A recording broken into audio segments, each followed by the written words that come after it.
이제 한 40분이 지나면 2019년이 막을 내리게 됩니다. 한 해를 이렇게 마무리하시면서 지난 한 해를 살아오신 여러분의 소감은 어떻습니까? 어떤 분들이 그렇게 말씀하세요. 그저 51세, 2세 때보다는 60세로 넘어갈 때, 또 61, 2, 3, 4보다는 70으로 넘어갈 때, 그때 인생을 살아가는 느낌이 또 다르다, 그렇게 말씀하시대요. 여러분은 2019년도 마지막을 맞이하면서 어떤 생각, 마음이 여러분들을 붙들고 있으십니까? 우리 시의 향기라고 하는 제목하에 쓰여있는 글 하나를 읽었습니다. 내용이 이렇습니다. 새해 겨울이 깊어가면 저는 한 번씩 근교의 산을 찾아 오릅니다. 눈 덮인 서울 성곽길이나 스카이웨이 또는 북한산이나 관악산 또는 수락산이나 소요산을 혼자 오르노라면 찬바람 속에서 삶이란 결국 나 혼자 가는 길이고 나 자신과 싸우는 일이며 최후의 적도 바로 나 자신이라는 엄연한 사실을 다시금 깊이 깨닫게 되는 것이지요. 그러기에 삶이란 갈수록 쓸쓸한 것이고 허무감을 느끼기 마련이라는 사실도 새삼 절감하게 됩니다 하는 내용입니다. 경희대 교수고 문학평론가인 김재훈 교수의 글입니다. 여기 삶이란 결국 나 혼자 가는 길이고 그러기에 삶이란 갈수록 쓸쓸한 것이고 허무감을 느끼기 마련이라는 사실, 이 말을 여러분들 어떻게 생각하십니까? 그렇습니까? 삶이란 결국 혼자 살아가는 것이고 그러기에 결국 삶 속에서 우리는 쓸쓸함과 허무감을 느낄 수밖에 없는 그것이 우리 인생입니까? 한 해를 마무리하면서 그렇게 생각이 드십니까?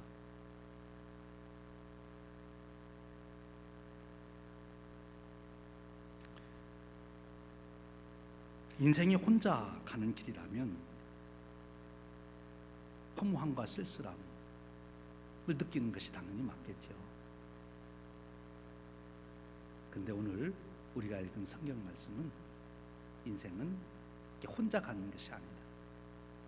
인생을 혼자 간다고 생각하고 그렇게 살아가려고 하니까 쓸쓸하고 허무함에 쌓일 수밖에 없는 것이고 또 연말이 되면 더더욱 그런 감정에 쌓이게 되는 것이죠. 오늘 우리가 읽은 성경 말씀은 우리 인생은 혼자 살아가는 것이 아니다 하는 말씀을 보여주십니다. 오늘 우리가 읽은 말씀 창세기 12장 1절에 보면 어떤 이야기가 시작이 됩니까? 여호와께서 아브라함에게 이르시되 너는 너의 고향과 친척과 아버지 집을 떠나 내가 네게 보여줄 땅으로 가라. 어쩌면 아브라함도 인생은 혼자 살아가는 것이다, 그런 생각 속에 살아갔는지 모르겠어요. 그런데 어느 날 그의 인생 가운데 하나님이 찾아오셨습니다. 그러면서 그에게 말을 걸어오는 거지요. 아브라함아, 너 혼자 인생을 걸어가는 게 아니야. 내가 너와 동행하면 좀 어떻겠냐. 하나님께서 아브라함에게 말을 걸어오신 것. 어떻습니까? 여러분의 인생 여정에도 하나님께서 그렇게 여러분들에게 다가오시고 말을 걸으시지는 않으시던가요? 너 혼자 인생 살아가는 거 아니야. 내가 함께 동행해 주지. 인생이란 결코 혼자 살아가는 것이 아니다. 인생은 하나님께서 함께 동행해 주시는 것, 그것이 인생이라는 것. 성경이 우리에게 가르쳐주는 가장 위대한 진리가 바로 그것입니다. 인간은 우주에 던져진 고아가 아닙니다. 창조주 하나님께서 우리와 함께 동행하시겠다. 임마누엘의 하나님, 우리와 동행하신 하나님. 한 해를 마무리하는 이 시점에서 인생 여정을 깊이 생각하는 이 사색의 시간에 여러분의 사색 속에 하나님께서 우뚝 서시는 그 하나님을 경험하시는 그런 축복이 있으시길 바랍니다. 한 해를 보내고 새 해를 맞이하는 이 중요한 시점에서 우리는 다시 한번 나와 동행하시는 하나님을 만나야 되는 것입니다. 이미 그런 삶을 살아오셨지만 그런 하나님과 멀찍이 떨어져서 동행은 하는데 동행하는 느낌 없이 혹시 살아온 분이 계십니까? 오늘 언약 갱신 예배를 통하여 하나님과 언약을 다시 갱신하면서 나에게 가까이 계신 하나님, 내 손목을 잡고 인도하신 하나님, 아니 내 숨결보다도 더 가까이 나와 함께 계셔서 동행하신 하나님, 그 하나님이 오늘 여러분들에게 체험되시기를 주님의 이름으로 축원드립니다. 인생은 그렇습니다. 혼자 살아가는 것이 아니죠. 우리 인생은 하나님이 동행하시기 위해서 우리 인간을 창조하셨어요. 스스로 혼자 살겠다고 뛰쳐나간 인간을 하나님은 다시 찾아오셔서 너 혼자 나가봐야 외롭고 쓸쓸하고 허무함 속에 살아갈 수가 없어. 내가 함께 하겠다. 그리고 찾아오시는 하나님, 그분이 하나님이세요. 그렇습니다. 인생 여정 한 해를 되돌아보며 정말 나는 행복하다, 아니면 나는 쓸쓸하고 허무하다, 여러분은 어느 편에 서고 계십니까? 여러분과 좋은 동행자가 있었다면 행복한 것이고, 나는 홀로 살아왔습니다, 그런 사람은 쓸쓸함, 허무함 속에 빠질 수밖에 없을 거예요. 하나님께서 오늘 아브라함을 찾아오셔서 동행하시겠다고 하신 이 말씀이 오늘 한 해를 마무리하며 새해를 맞이하는 여러분들에게 강한 음성으로 들려주시기를 축원합니다. 내가 너와 함께 동행하기를 원한다. 나와 함께 너의 인생을 가지 않으려니 하고 묻는 하나님의 그 음성 앞에 저와 여러분들이 아멘 오시옵소서, 하나님과 제가 동행하기를 원합니다. 하나님 손잡고 제가 제 인생 여정 걷기를 원합니다. 하나님과 함께 대화하며 걷기를 원합니다. 그 고백이 있으시길 바랍니다. 그런데 이렇게 하나님과 동행한다는 것은 그럼 구체적으로 어떻게 하는 것이냐? 하나님이 눈에 보여야, 친구처럼 눈에 보여야 같이 동행할 터인데 하나님이 눈에 보이시지 않아요.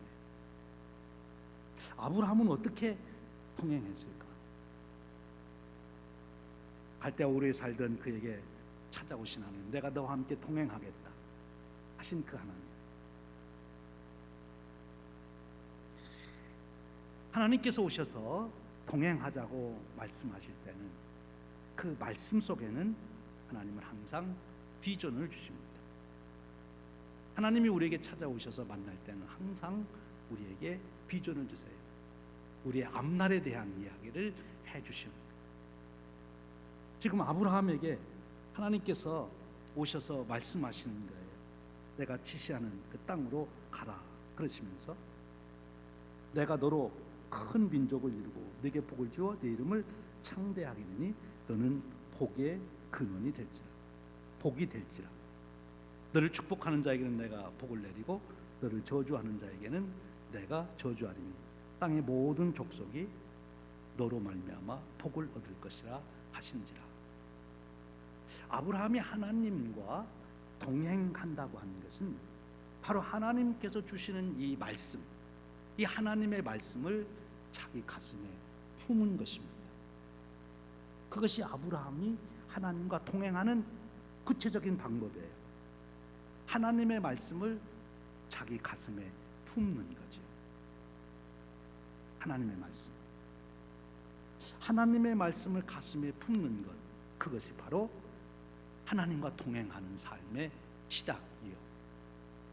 하나님의 말씀을 가슴에 품고 살아가는 것, 그것이 하나님과 동행하는 거죠. 그런데 하나님의 말씀을 품었다고 그럴 때, 그럼 구체적으로 하나님의 말씀을 품은 그 말씀 속에 도대체 무엇이 있느냐?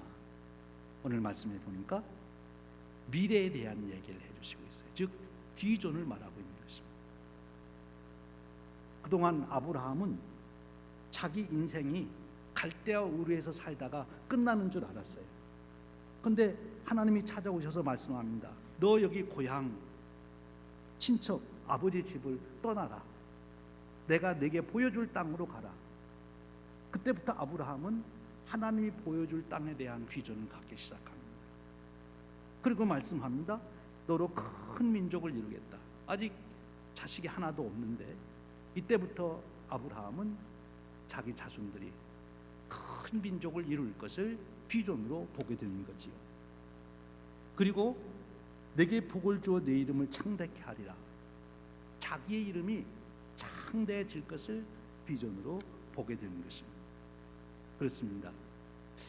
하나님과 동행한다고 하는 것은 하나님의 말씀을 품는 것이요, 하나님의 말씀을 품은 증거는 비전을 갖는 것입니다. 하나님을 만나고 하나님과 동행한다 하면서 비전이 없는 사람은 사실 하나님을 만나지 못한 거예요. 하나님을 만난 자는 반드시 하나님 말씀을 품게 돼 있고, 하나님 말씀을 품은 자는 자기 인생의 비전을 보게 되는 것입니다. 그 비전을 따라 살아가는 그 삶의 여정을 하나님께서 동행하시는 거예요. 요한복음 15장 7절에 가면 주님께서 이런 신비로운 말씀을 해주십니다. 너희가 내 안에 거하고 내 말이 너희 안에 거하면 무엇이든지 원하는 대로 구하라. 그리하면 이루리라. 너희가 내 안에 거하고 내 말이 너희 안에 거하면 무엇이든지 원하는 대로 구하라. 그리하면 이루리라. 그 이룬다고 하는 것이 뭡니까? 하나님께서 이루어주신다는 것, 주님께서 이루어주신다는 것, 그것이 동행하는 거지요. 근데 주님께서 내 삶 속에 내가 원하는 것을 이루어주신다고 하시는데 거기에 조건이 있어요. 그게 뭔가면 내가 내 안에 거하면, 그리고 내 말이 너희 안에 거하면. 여기 앞에 내가 내 안에 거한다는 것은 무엇을 말합니까? 우리가 주님께 내 모든 것을 위탁하는 것입니다. 내 운명은 하나님 손에 맡깁니다. 주님 손에 맡깁니다. 주님이 나의 구주이십니다. 그 고백을 하는 거예요. 예수님, 당신이 나의 구주십니다. 당신이 내 운명을 주관하실 분이십니다. 그러니 내 모든 것을 주님께 내 운명을 맡깁니다. 주님께 나를 위탁하는 것, 그것이 내가 주님 안에 거하는 거예요. 그런데 그것으로 끝나는 것이 아닙니다. 그 다음에 주시는 말씀이 뭔가면 내 말이 너희 안에 거하면요. 이제 우리가 주님께 나를 위탁했으면 그 다음에는 주님의 말씀을 내가 내 마음에 두어야, 내가 품어야 되는 것입니다. 그런데 바로 그 주님의 말씀을 품게 되면 주님의 말씀을 품는 순간에 어떤 현상이 나타나느냐? 바로 아브라함이 체험한 이 체험이 일어나는 거예요. 하나님이 주시는 비전, 주님이 주시는 그 비전이 우리에게 주어지게 된다는 것입니다. 놀라운 사건이지요. 내 말이 너희 안에 있으면, 결국 주님의 말씀이 내 안에 있다는 것은 주님이 품은 비전을 내가 함께 품게 되었다는 것입니다. 그렇습니다. 비전이 같으면 동행하게 되는 거예요. 뜻이 맞으면 동행하게 되는 거지요. 그렇지 않습니까? 뜻이 맞으면 동행하는 거예요. 바로 이 놀라운 말씀을 해주십니다. 그러면 뜻이 맞으면 동행하게 되는데, 더 구체적으로 그 뜻이 맞은 자가 하나님과 동행하는 구체적인 방법이 있어요. 비전만 품었다고 해서 하나님과 동행하는 것이 아닙니다. 오늘 우리가 읽은 말씀, 하나님께서 아브라함을 향하여 내가 지시하는 땅으로 가라 그랬더니 그 다음 말씀이 뭔가면 아브라함이 그 말씀대로 따랐다, 그렇게 이제 설명하고 있습니다. 하나님이 가라 했더니 이에 아브라함이 여호와의 말씀을 따라갔고, 이렇게 표현합니다. 그런데 하나님이 말씀을 하셔서 떠나라 하실 때, 내가 지시하는 땅으로 가라 할 때 아브라함이 따라갔다 했는데 말씀하자마자 바로 따라갔을까? 그런 질문을 던져봤어요. 여러분 생각에는 어떠해요? 하나님께서 아브라함에게 야, 너 본토 친척 아비 집 떠나서 이 갈대아우로 떠나서 내가 지시할 땅으로 가라. 가면 이렇게 너에게 놀라운 인생이 펼쳐질 것이다. 그렇게 말했을 때 아브라함이 듣자마자 바로 보따리 싸가지고 떠났을 것 같습니까? 제 생각에는 아무리 생각해봐도 그러지 못했을 것 같아요. 하나님께서 말씀을 주셨는데 그 말씀을 내가 품고 거기서 비전을 보고 그리고 그 비전을 따라가는 것, 비전을 보는 것으로 끝나는 것이 아니라 비전을 따라가는 것이 하나님과 동행하는 거예요. 그것이 하나님과 동행하는 삶이에요. 하나님이 주신 비전을 따라가는 사람은 외롭지 않습니다. 쓸쓸하지 않습니다. 인생이 허무하지 않습니다. 하나님이 주시는 비전을 따라가면. 그런데 하나님이 주시는 비전을 따라가기 위해서는 비전을 보는 것으로 끝나지 않고 따라가기 위해서는 한 가지 과정이 필요하다는 거예요. 우리 예수님께서 그것을 보여주셨어요. 예수님께서 이 땅에 오셔서 하실 일이 무엇입니까? 하나님께서 예수님을 이 땅에 보내주신 궁극적인 목적이 뭐였죠? 예수님이 십자가를 지시는 거였어요. 예수님도 그것을 아셨어요. 하나님 아버지께서 나를 향하여 가지신 뜻은 내가 대속의 십자가를 지는 것이다. 그런데 예수님이 그것을 알자마자 즉시 십자가를 지셨습니까? 그렇지 않은 걸 우리가 알죠. 예수님이 십자가를 지실 때가 돼서 예루살렘까지 오셨어요. 예루살렘에 오셨으면 이제 뭐 다 결정하고 십자가를 지러 오셨으니까 그냥 십자가를 지시면 될 텐데 예수님이 그러시지를 못합니다. 그리고 어디로 가죠? 겟세마네 동산으로 가세요. 가셔서 기도하십니다.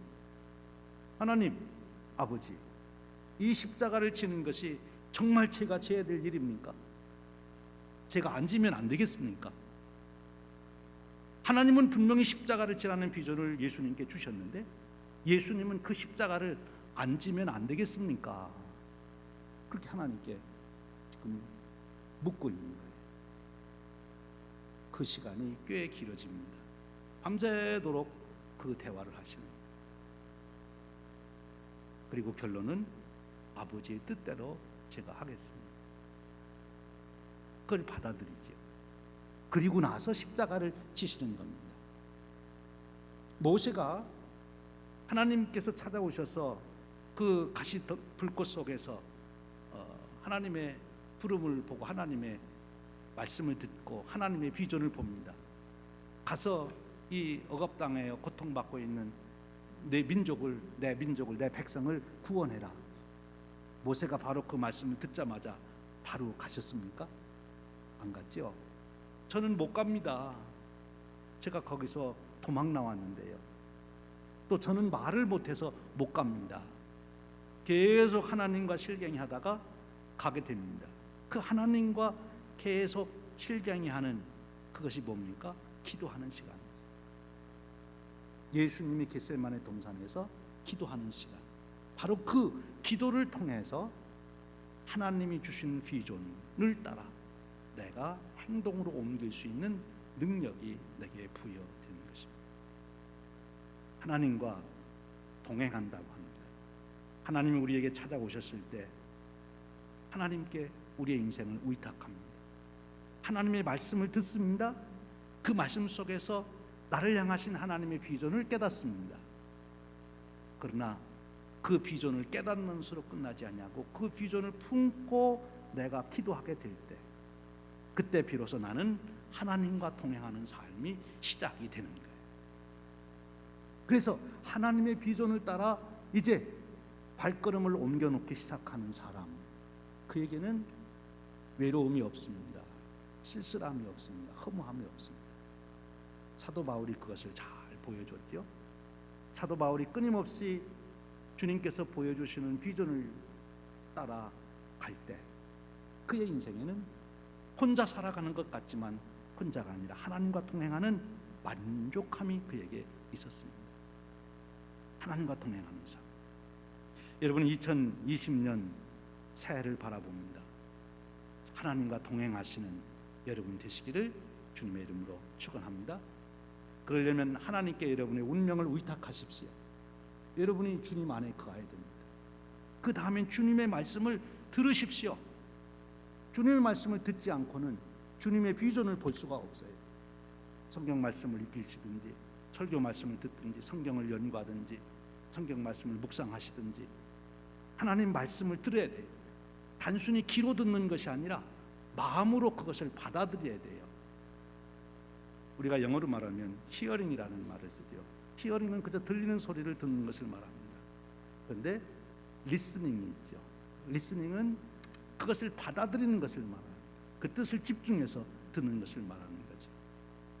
여러분 우리가 이제 새해를 맞이하며 하나님 앞에서 고백해야 됩니다. 하나님, 이제 종이 듣겠습니다. 말씀하여 주시옵소서. 제가 듣겠습니다. 말씀하여 주시옵소서. 그 뜻은 무엇입니까? 말씀하시면 제가 그대로 따라가겠습니다. 그런 뜻이죠. 그런 마음으로 우리가 하나님 말씀을 받아들일 때 이제 우리의 하나님과의 동행의 삶이 시작이 된다. 여러분의 삶에 외로움이 있었다면 혼자 살기 때문에 그런 게 아니에요. 여러분 삶에 허무함이 있었다면 하는 일이 없어서 그런 것이 아닙니다. 하나님과 동행하지 않기 때문에 그런 거예요. 하나님과 동행하지 않은 이유는 하나님 말씀을 여러분들이 품지 않는 것이고 하나님의 비전을 따라 살지 않기 때문에 그런 거예요. 오늘 새해를 준비해 놓고 기다리시는 하나님은 우리에게 찾아오셔서 말씀하십니다. 내가 2020년 너와 함께 동행하기를 원한다. 내 말을 들을래? 예, 듣겠습니다. 말씀하여 주시옵소서. 하나님 말씀 듣기가 그렇게 쉬운 것이 아닙니다. 우리 주님도 겟세마네 동산에 가서 그렇게 기도하셨어요. 그 위대했던 모세도 그 말씀을 붙들고 씨름을 했어요. 오늘 여러분에게 바로 그 씨름하던 단계를 넘어서서 그 말씀을 수용하는 믿음의 성장이 주어지시기를 축원합니다. 그리고 그 말씀을 따라 살아가시는 하나님과 동행하시는 그 삶이 펼쳐지시기를 주님의 이름으로 축복합니다. 그러면 인생이 쓸쓸하지 않습니다. 허무하지를 않습니다. 그런데 오늘 말씀에 보면 우리 인생 여정이 동행이라면 하나님과만 동행하면 모든 일이 끝나는가? 그렇지 않습니다. 오늘 말씀 우리에게 놀라운 사실 또 하나를 가르쳐 줍니다. 아브라함이 하나님과 이제 동행하게 돼서 그의 인생을 하나님과 출발하게 되는데 혼자 가지를 않습니다. 12장 4절에 보니까 이렇게 말씀합니다. 이에 아브라함이 여호와의 말씀을 따라 갔고 하나님과 동행한 거예요. 그 다음에 이어지는 말씀이 이렇습니다. 룻도 그와 함께 갔으며 아브라함이 하란을 떠날 때 75세였더라. 아브라함이 그의 아내 사라와 조카 롯과 하란에서 모은 소유와 얻은 사람들을 이끌고 가나안 땅으로 가려고 떠나서 마침내 가나안 땅에 들어갔더라. 여기 보면 아브라함이 쓸쓸하지 않고 외롭지 않고 허무하지 않았던 것은 동행자가 있었어요. 바로 그의 아내 사라가 있었던 것입니다. 아브라함은 사라와 동행했기 때문에 인생이 외롭지 않아요. 혼자 살기 때문에 외로운 거예요. 하나님은 사람을 혼자 살라고 만들어 놓지를 아니했습니다. 창세기 가보면 하나님께서 아담을 만들어 놓고 온갖 귀한 것 다 에덴 동산에 만들어 놨는데 아담을 보고 좋아하시질 않았어요. 독초하는 것이 좋지 않다. 그래서 하나님이 돕는 배필 하와를 만드신 것입니다. 그리고 하나님의 창조가 완성이 된 거지요. 사람은 혼자 살도록 되어 있는 게 아니에요. 구체적으로는 그것을 결혼이라고 하는 제도를 통해서 우리가 함께 살도록 합니다만, 우리가 결혼이라는 것이 아니라 하더라도 우리 스스로 우리 삶을 볼 때 인생은 혼자 사는 것이 아니다. 인생은 함께 사는 것이다. 더불어 사는 것이다. 나는 인생을 살아가며 나에게 반드시 인생의 동행자가 있어야 된다. 그것을 여러분들이 시인하시고 깨달으셔야 됩니다. 혼자 살면 편안한 것 같지만 그러나 쓸쓸함과 외로움을 해결할 길이 없는 거예요. 동행자. 오늘 여기 아브라함은 하나님과 동행했을 뿐만 아니라 그 하나님이 주시는 비전을 나눌 수 있는 동행자가 있었다는 거예요. 하나님의 비전만 품고 하나님만 동행하면 되느냐? 그렇지 않아요. 바울이 바나바와 동행하고 때로는 실라와 동행하고 또는 바울이 다른 디모데와 동행하듯이 하나님의 비전을 이루는 그 길, 그 비전을 보고 가는 그 길에는 동행자가 있어야 된다 하는 것입니다. 즉 비전을 함께 나누는 자가 있어야 됩니다. 부부 사이에서도 가장 행복감을 누리고 축복된 사이는 부부가 함께 비전을 갖고 그 비전을 나누며 살아가는 삶입니다. 보통 사람들이 결혼하다가 요즘 많은 헤어지는 일들이 많은데 왜 헤어지냐 그러면 이상이 안 맞아서요. 그게 무슨 얘기예요? 비전이 안 맞는다 그 소리예요. 함께 가는 자들은 비전이 맞아야 함께 갈 수가 있는 거지요. 오늘 2019년 한 해를 마무리하며 새해를 바라보니 여러분 한번 질문을 던져보십시오. 지난 19년 내가 살아오는 삶에 정말 행복했는가? 만일 행복을 누리지 못했다면 혼자 살아왔기 때문에 그런 것입니다. 내가 비전을 나눌 수 있는 동행자가 없었기 때문에 그런 거예요. 비전을 나눌 수 있는 동행자를 찾아야 돼요. 이 말씀을 좀 더 우리 함축해서 우리 가정으로 돌아가 봅니다. 12월 31일 시카고 한국일보에 난 이야기를 보니까 연말연시 한인 부부 갈등 골 깊다. 잦은 모임 술자리 과도한 씀씀이 그래서 이혼 상담 등이 평소보다 20%가 상승한답니다. 지금 연말이 되면 우리 시카고에 있는 우리 한인 가정들이 더 어려워진대요. 연말에 여러 모임 행사들이 많고 씀씀이들이 많아져 가지고 서로 이제 의견이 안 맞아서 그래서 거기 어느 분의 이야기를 익명으로 냈어요. 한인 여성 김모 씨는 새해 목표는 이혼과 경제적 자립이다. 이혼이 목표래요. 동행해야 돼요. 왜 그렇습니까? 비전이 안 맞아서.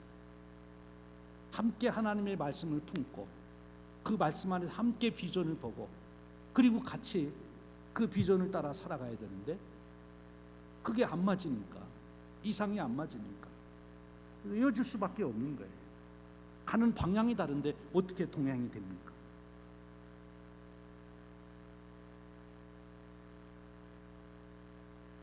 그렇지요? 제가 좋아하는 시인 한 분이 있어요. 나인의 쿤치라고 하는 독일의 서점 시인인데 그분이 쓴 시 중에 두 사람이 노를 젓는다 하는 시를 그 유시아라고 하는 한국 시인이 이 두 사람이라는 제목으로 번역을 했는데 참 잘하신 것 같아요. 그 두 사람이라는 시가 이렇게 말을 합니다. 두 사람이 노를 젓는다. 한 척의 배를. 한 사람은 별을 알고 한 사람은 폭풍을 안다. 한 사람은 별을 통과해 배를 안내하고 한 사람은 폭풍을 통과해 배를 안내한다. 마침내 끝에 이르렀을 때 기억 속 바다는 언제나 파란색이리라 하는 얘기입니다. 이 라이너 쿤체라는 사람이 원래 동독 사람인데 광부의 아들로 태어났어요. 근데 대학 가서 철학과 언론을 공부하는데 연애 편지 썼다가 퇴학을 맞았습니다. 그래서 공장에 가서 이제 일하는데 공장에 가서 일하면서 체코에 있는 여성과 또 이제 편지로 서로 연락을 해요. 엘리자베스라는 여의사하고 편지를 하는데 400통 편지를 주고받다가 이 사람이 청혼을 합니다. 그랬더니 이 여의사가 그날부로다가 청혼을 받아들이고 동독으로 온 거예요.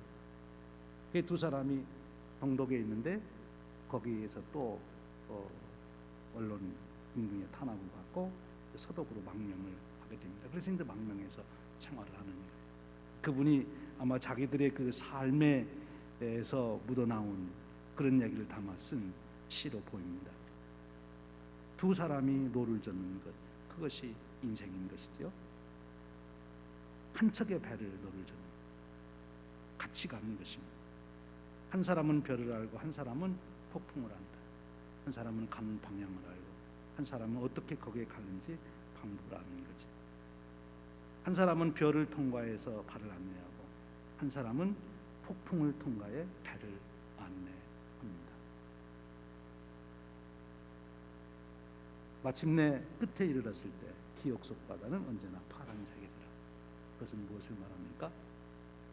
노를 져가는 동안 많은 풍랑과 많은 어려움, 태풍을 만나겠지만 그것을 극복하며 나가고 보니까 나중에 남는 것은 풍랑이 남는 게 아니라 둘이 같이 연합해서 그것을 극복했던 그 행복, 그 파란색, 그것만 기억될 것이다. 함께 사랑하며 인생을 살아온 부부는 살아가며 수많은 일들을 겪지만 결국 마지막 고백은 우리는 행복했어. 그렇게 끝날 수 있다는 거죠. 쓸쓸하고 외롭고 허무한 것이 아니라 같이 한 길을 걸었기 때문에 갖는 축복을 고백하게 된다는 것입니다. 사랑하는 여러분, 2020년 여러분 어떻게 기대하십니까? 행복하기를 원하십니까? 그러면 동행하십시오. 무엇보다도 하나님과 동행하십시오. 하나님께 여러분의 인생을 맡기고 하나님의 말씀을 마음에 품고 그 속에서 비전을 보고 기도하며 그 비전을 따라 여러분의 인생을 하나님과 동행하십시오. 그러면 허무하지 않습니다. 쓸쓸하지 않습니다. 좀 더 현실로 다가와 여러분의 인생을 혼자 살려고 하지 마십시오. 동행하십시오. 이미 부부가 된 사람들은 부부간에, 아니면 혼자 계신 분들은 누군가 친구를 만나서 그 친구와 함께, 교우들과 함께 하나님이 부르신 비전을 나누며 함께 동행하십시오. 그래야 허무하지 않습니다.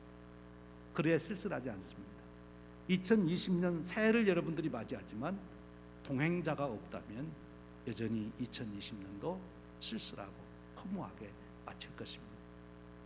하나님 우리에게 주어진 2020년 새해를 바라보며 하나님과 동행하시고 사랑하는 아내와 남편과 자녀들과 동행하시고 친구와 동행하시고 교우들과 동행하시고 함께 하나님의 비전을 품고 지혜를 모아 살아가는 그런 축복, 여러분의 행복한 동행의 축복이 새해에 이루어지시기를 주님의 이름으로 축원드립니다. 우리 기도하겠습니다. 하나님 아버지, 한 해를 마무리하고 새해를 맞이하며 우리의 삶을 되돌아봅니다. 우리의 삶에 허무함이 있었다면 하나님과 동행하지 아니했기 때문이고, 쓸쓸함이 있었다면 좋은 이웃, 친구 또는 배우자, 가족과 동행하지 않는 삶이었기 때문임을 깨닫습니다.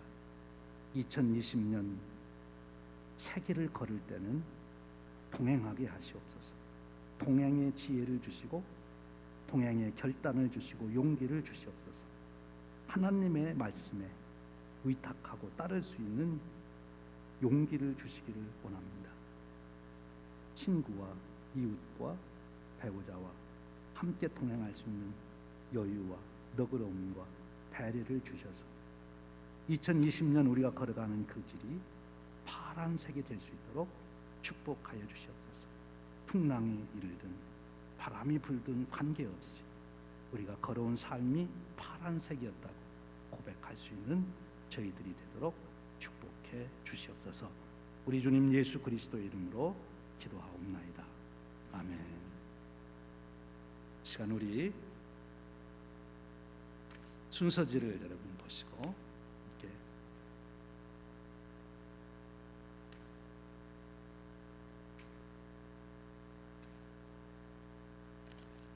새를 맡겠습니다.